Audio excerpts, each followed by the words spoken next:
The sun was merciless in the desert of Africa, a furnace hanging over endless waves of sand and rock, pressing down on every movement, every breath, every thought.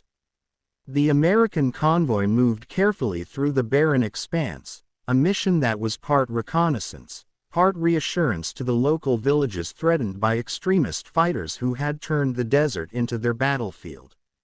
It was harsh country, where heat shimmered off the ground and water was as precious as ammunition, but the men and women who served knew their purpose and pushed on.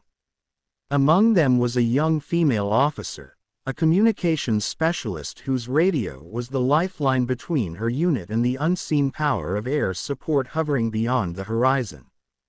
Her reputation among her fellow soldiers was one of grit and resolve, quiet but unyielding, the kind of person you wanted near you when the world went dark. The convoy snaked across the valley floor, vehicles kicking up plumes of dust that clung to the sky. They were scanning for signs of enemy activity, watching for disturbed earth, unusual rocks, anything that hinted at the deadly devices insurgents buried beneath the sands. The desert was cruel in its silence, hiding both beauty and death beneath its surface. For miles, the patrol had been steady, uneventful, until the ground erupted beneath her boots. In an instant, a deafening explosion hurled her into the air. She hit the sand hard, smoke and heat engulfing her as the concussion rattled her bones. The IED had been perfectly placed, and its cruel purpose was realized. Both her legs were shattered, mangled beyond saving. The pain was an all-consuming fire, ripping through her nerves, threatening to drag her into unconsciousness. Her comrades scrambled, returning fire as enemy fighters opened up from the ridge lines. The trap had been sprung, and bullets cracked through the dry air. 40 American soldiers were caught in the kill zone, pinned down, unable to maneuver without risking devastating casualties. She lay on the ground, her body broken, blood soaking into the thirsty earth, but her mind stayed sharp, locked onto one thought: the radio. It had been thrown forward in the blast, skidding across the sand, out of reach. Without that radio, they could not call for air support, and without air support, they were finished. Every second lost meant the noose around them tightened. She knew she had no choice. Either she reached it, or her entire unit would be annihilated. She pressed her palms against the sand and dragged herself forward. The agony was indescribable, every movement grinding bone against bone, every shift leaving a trail of blood behind her. The desert floor, blistering under the sun, tore at her hands and arms as she crawled. Each meter was a war of its own, fought against pain, against exhaustion, against the darkness that beckoned at the edges of her mind. But she refused to surrender.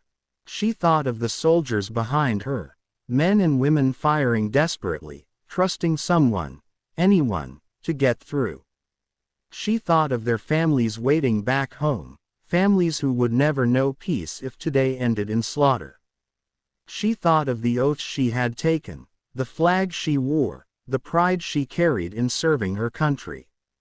Those thoughts became her fuel. The sand clung to her face, her lips cracked from thirst, the metallic taste of blood heavy in her mouth, but still she moved. 200 meters in the open desert is nothing when walking, but with broken legs and bullets snapping overhead, it became an eternity.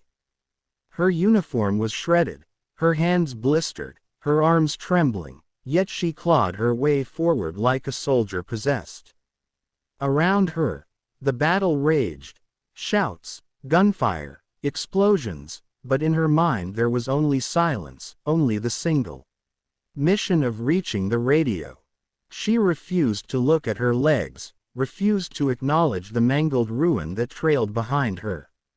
All that mattered was the next pull, the next meter. At last, after what felt like a lifetime, her bloody fingers touched the metal casing of the radio. Relief surged through her, but there was no time to savor it. She dragged it close, fumbling with trembling hands to bring the microphone to her lips. Her voice cracked, hoarse from dust and pain, but it carried steady as she relayed the coordinates. Her training took over, clear, precise, unwavering. The words reached command, and within minutes, the sky trembled with the roar of American aircraft. The sound was salvation itself. She held onto consciousness long enough to hear the first thunderous strikes tear into the enemy positions. The desert lit up with fire, the ridgelines consumed in explosions that ripped the ambush apart. The insurgents scattered, their trap obliterated. The 40 soldiers pinned down in the kill zone were given back their lives because she refused to stop. When medics reached her, they found a soldier barely clinging to life, her body broken, her blood soaking the desert sand. They worked frantically, voices urgent, hands steady, knowing that if she survived, it would be a miracle. She was airlifted out, her legs gone forever, her future uncertain, but she was alive. And more importantly, because of her, 40 comrades lived too. Back home, when the story spread, it became more than a tale of survival. It became a testament to the indomitable human spirit, the will to fight for others even when the body is broken. She was honored, saluted, and remembered not only for her sacrifice but for her courage. She became a symbol, an example to new generations of soldiers of what it means to never surrender, never give up, never let pain silence duty. The desert of Africa still bears the scars of that battle, but among those scars is a sacred path, a 200-meter trail marked by blood and courage, a journey that turned the tide of a fight and saved lives that day. For those who served with her, it is a memory that will never fade, a reminder that in the darkest moments, true heroes rise. And for her nation, her story is told with pride, a reflection of what it means to be American, to endure, to sacrifice, to fight on even when the body fails. She crawled 200 meters on shattered legs, and in doing so, carried 40 souls back home.